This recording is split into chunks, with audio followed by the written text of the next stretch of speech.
Hey there, everybody. Everybody in the world. All of you, each and every one. All right, I'm going to turn off Holiday by the Scorpions. Let me take you far away, if you'd like. A holiday. It's a good day today. It's a good November day. It's a good day to know we're loved and to be alive, no matter where and when we've lived or are living. I hope you're having a good day. If you're not having such a good day, be blessed and know it will soon pass, just like storms. I'm on a little theme of storms now, if you don't mind. This will begin with an analogy again, as I want to do.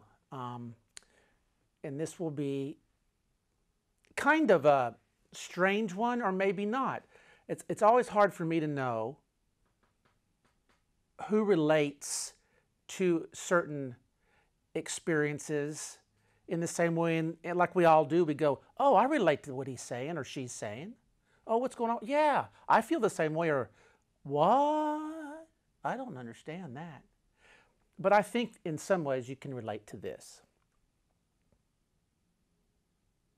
I'm fascinated with the power of storms because it's so, in a way, otherworldly. So, a couple of quick examples, if you don't mind. I remember back about maybe 18 years ago, 17, 18 years ago, I'm living in some apartments downtown on the square in Tyler, Texas. And everybody talked about this storm coming. So the storm, you could see it in the distance. You could just see it moving. You know, it's like it was drawing itself nearer and nearer. And it was like, and of course, sometimes within a person, maybe within me, maybe within you, there is this, not so much confrontational, but maybe a little bit attitude against a entity that's coming to get you. And so storms represented to me an overwhelming force. Now, not that I was angry at the storm, or I belittled the storm, or I was thinking that the storm was evil. It's simply that I personified the storm into a giant something, power, not God, that was coming at me. So if that helps you understand, so that the wind's kicking up, I'm in some jeans and I don't have a shirt on, I'm in my apartment, and I'm just kind of stepping outside watching it, and it just began to get to me in certain ways. And without really planning on anything, in fact, it was very unplanned. How could you plan something like this?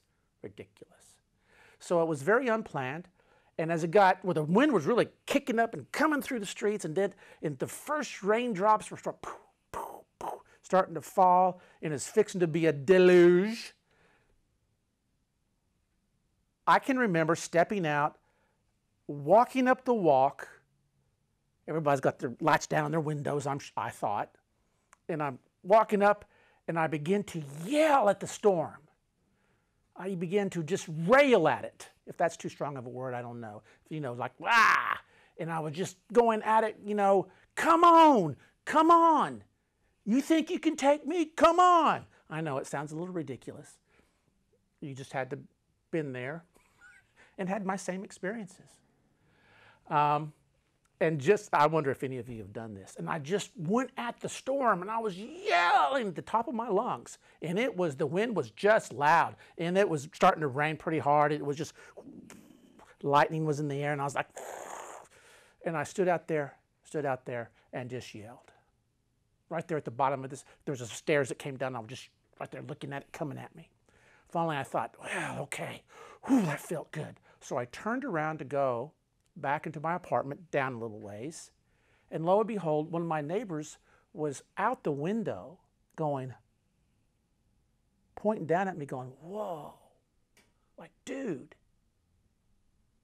And he had beheld the whole rant. And then he didn't take it in a negative way. He just thought, whoa. And I was like, whoa, yeah. Second storm story. I'm down in Mexico, in the Yucatan. I'm in Puerto Morales. And I'm staying at a friend's house on the beach while he's gone to the States to do some business stuff. So he's a big buddy of mine, and he says, stay at the house, right on the beach. And I went, yes, sir. So I'm out on the walkway. Huge tropical storm is coming, and the same thing. I'm on the walkway. I'm walking back and forth on the walkway. This would have been a few years after the first story. And I'm walking back and forth on the walkway, and this rain and storm's coming. I'm looking right at the ocean, which is just awesome, and it's just foaming up out there, and it's getting closer and closer. And I'm just walking up there, and I think I'm drinking a beer in my hand, or maybe it's a cocktail I have hidden down there, and I'm like, ah, ah. So I'm yelling at the storm, just come on, come on, come on, come on. Is there something cathartic in that, you think? At least, I know it seems like I was an angry person. I think a lot of pain and some anger that I had dealt with, but still some residue of it, yes. And it's okay. I just let it loose. It was me and the storm. And that was my whole world for those times. And I've done similar things like that, but maybe not to that degree. Have you ever done that? Just asking. Have you ever done that? Have you ever wanted to do that? Well, I hope so. Will you ever do that? I doubly hope so. I double dog dare you. Get out there. Yell at that storm if you want to. Or you can sit back and twiddle your thumbs. That's just fine with me. Storms are like the current situation in the United States right now. We have all this storm after storm after storm. These last 4 years with the president being who he is, there's been storm after storm after storm. Attack after attack, storm after a storm. And we're taken from one storm to the next. And now we're into the election, post-election storm. And everybody's still like, oh, what's going to happen? What's going to happen is what's going to happen. So instead of letting the storms come at you time after time and you yell at the storms, TV, what you see on your media outlets, and you're just like caught into the next storm, into the next storm, into the next storm, over and over again, break the pattern, my brothers and sisters. Break the pattern. If you're of faith, break the pattern. If you don't claim a faith, break the pattern. Break the pattern. Please. Do your world a good. What will be, will be. Don't let the storms that come at you cause you to stand up there and just yell your lungs out each and every time they come onto you. There's got to be a better way, a more mature way. Don't you think? Let's leave that aside and move on to a very fun, short story. Back about exactly 4 years ago, I decided, an executive decision, to jump on a plane. Actually, I walked and sat down on a plane, and it left from Austin, Texas. I was back visiting, and I decided before I took off again for the Mediterranean, I'm not going to go to South America. So I flew from Austin to Quito, Ecuador, right there. And I think last week I did talk about the Galapagos Islands, which is owned by Ecuador, 700 miles off the coast in the Pacific. So anyway, that was last week's. What I want to tell you the story is that there was one afternoon where I said, you know what? I'm going to go find the equator. Ecuador, equator. So I went out and I got directions and I said, well, there's a monument to the equator. So I just, as I always do, figured out like the locals do. This is one of my favorite things to do, by the way. I like to travel as the locals do. I do. And hang out with the locals. I like it a lot. And so I got the public transportation, got off here, caught something here, waited here, and made it out on the way out on the outskirts of Quito. And it's called, I wrote it down, middle of the world city. Middle of the world city. And so I got out there, and sure enough, there was a planetarium. There was a huge monument statue with the world on top. There was buildings where you can look at exhibits. And you went to a certain place, and lo and behold, stop. What I'm going to do is I'm planning to put up a picture. I'm going to get my buddy CJ to help me, that does the editing for me. God bless CJ. And I want to put up this picture, and this is where I'm looking at. I think I'm going to put the one from up above. So on this picture, okay, there it is. North and south, however it goes. Okay? Northern and southern hemispheres. Equator. So I'm out there, and it's not real crowded. It's a beautiful day. There's some school children, there's some school people, there's a few tourists, I think. There's some, of course, locals, and there's a few hucksters doing this and that. And so I, of course, get out there and I get on the yellow line that you just saw, and I'm walking along the line. There's some people out and about. I just couldn't help myself. I really couldn't. I could, but I didn't.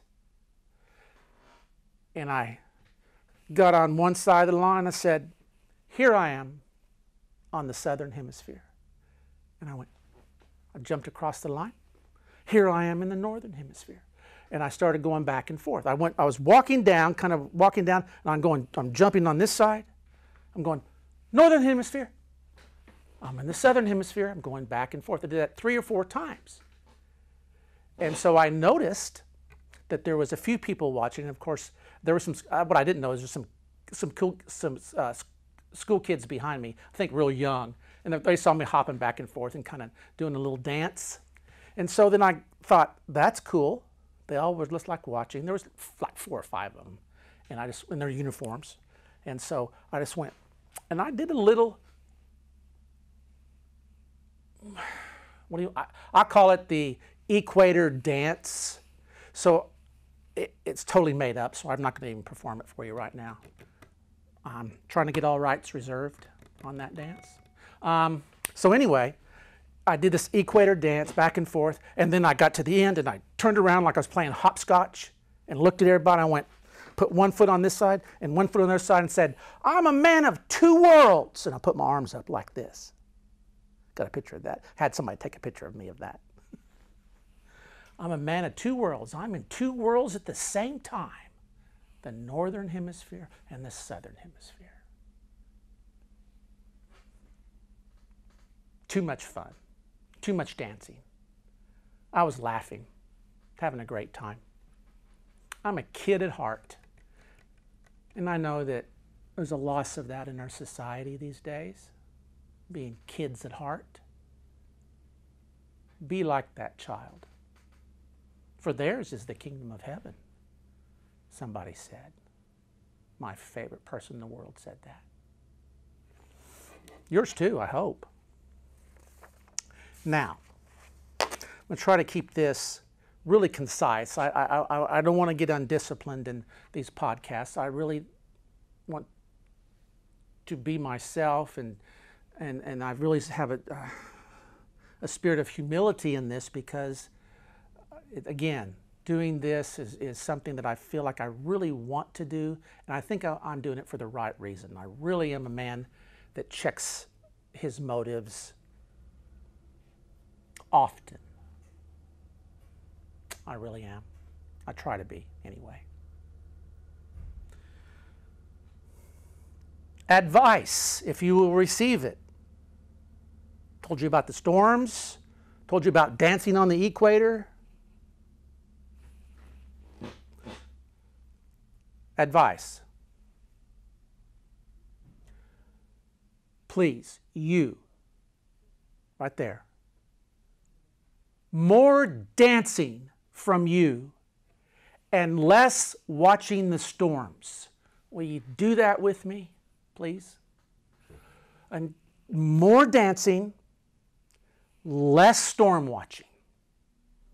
The storms around us right now, the election storms, the financial storms, the fear-mongering storms. Stop. At least begin the desire to want to stop. Hear that?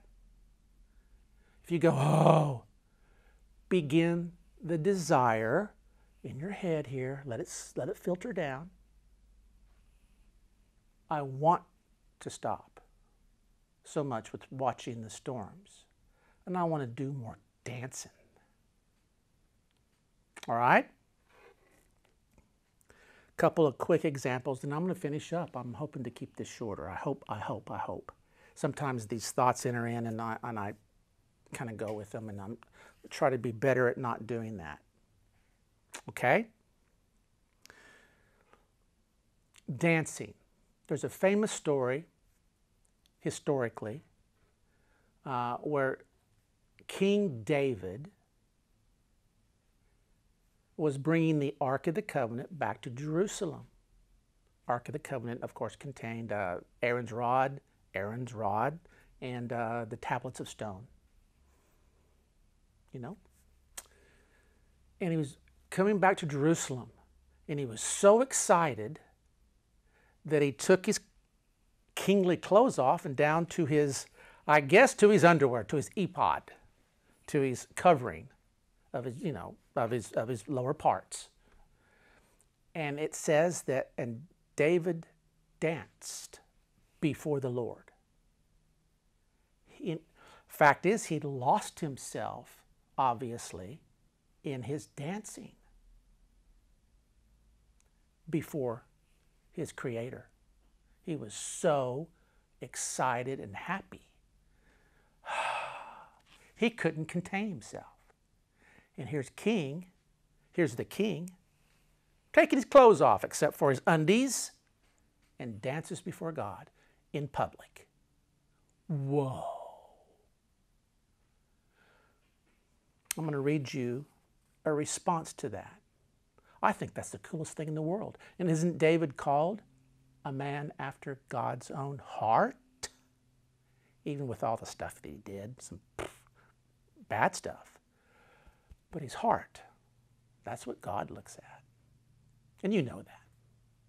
So here's his wife, Michal, the daughter of Saul, previous king. And she says this: as the ark of the Lord was entering the city of David, Michal, daughter of Saul, his wife, watched from a window. And when she saw King David leaping and dancing before the Lord, she despised him in her heart.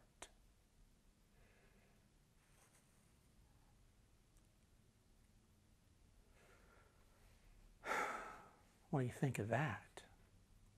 So here's the deal. Here's a thought. To me, when I was thinking about that earlier today, this just sort of crept in and I went, oh. You know how thoughts do? You go, oh.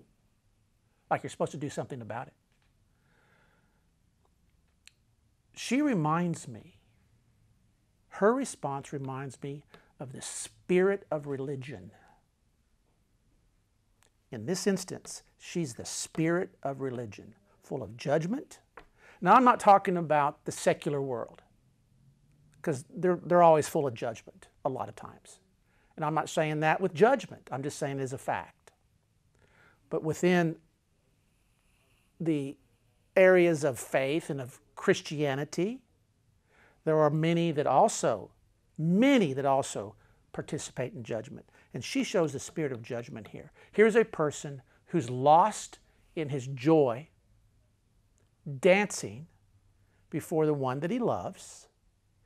And she goes, the king is out there, my husband. Doggone it, damn him. She despised him in her heart for his show. He wasn't trying to show. He was lost in his joy. Something to think about, isn't it? Quickly, but importantly, if you know Middle Eastern culture, and specifically Jewish culture, during the first century and thousands of years before that and after that, dancing was a very big part of their lifestyle. Any celebration had dancing. And most had dancing. Most have the drinking of wine. They knew how to party. And we've talked about that before. With the one who was born, not through sex between two people, but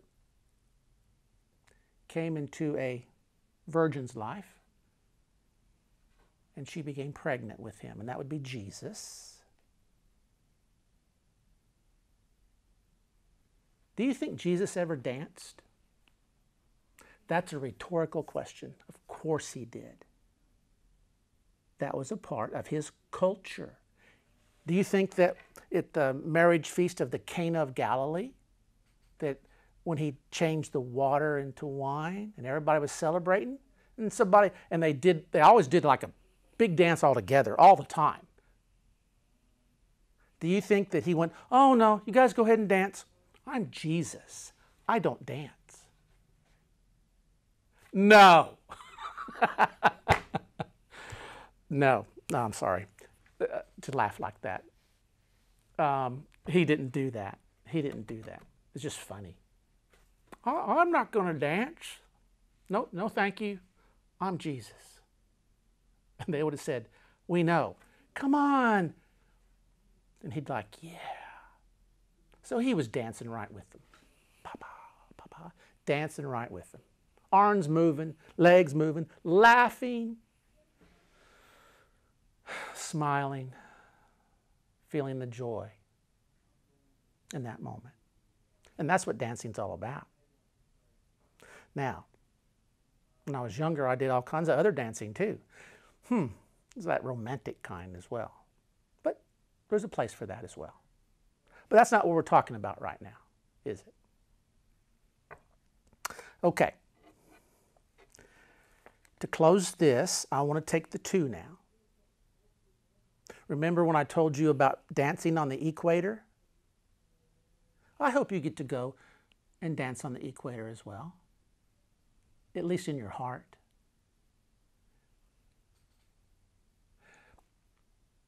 I stopped and I put my one leg in the northern hemisphere, and I put my other leg across the line in the southern hemisphere. Northern hemisphere, southern hemisphere. And I said, I'm a man of two worlds. Just the feeling of saying that and being there.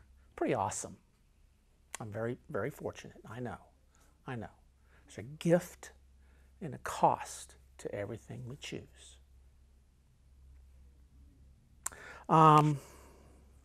So, keep that in mind.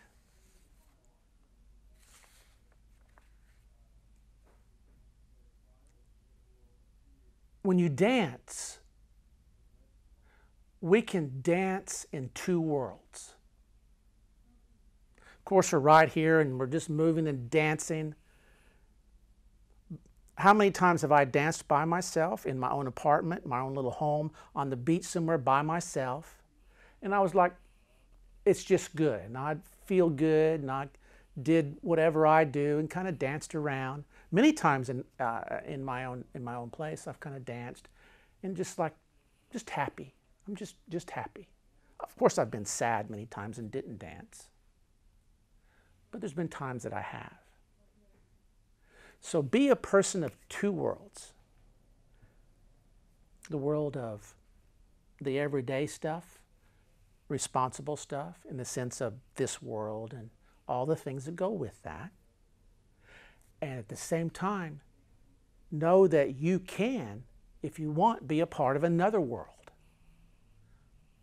A world where faith is involved, real faith, that's confirmed to you. And in that joy, you can dance in that world like David, like Jesus, like everybody else that's ever wanted to dance and has. Don't be like Michal, David's wife, and say, oh, what do you think you're doing? That's a spirit of judgment and joy killer, and very much a spirit that comes from a stricter religious spirit. Stay away from that. No, it's not healthy. Certainly not what we've been granted, the gifts from above. The storms will always pass. I'm finishing. The storms will always pass. This storm right now, election storm, it will pass. And you'll be here, and I'll be here. Keep up with it, however you want to. Ask about it. Then let it go. It's not in your hands, in that sense. Ask about it, then let it go.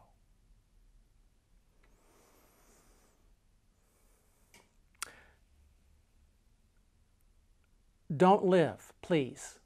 Like I'm telling you, don't live. Please consider, don't live from one storm to the next, to the next, to the next, to the next storm, to the next storm. Social media, next storm. Media, next storm, next storm. And you're like, each storm. Stop. Stop that. Stop that behavior. Now, me, John, stop that behavior. I'm have to be very careful with that. Very much so. Because of my nature. You too, maybe. So don't live from one storm to the next, to the next, to the next, to the next. Please consider this. Live your life from one dance to the next. In fact, it's not from one dance to the next, to the next, to the next. That dance is the dance that goes on and on. Begin it at home. Come on, ladies. Come on, men. By yourself, or you can do it together. But when you're there, have a dance. You can do that however you want. Okay? Have a dance. Have a dance.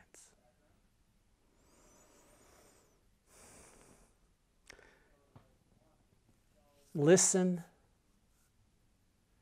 to the music of eternity and begin to move.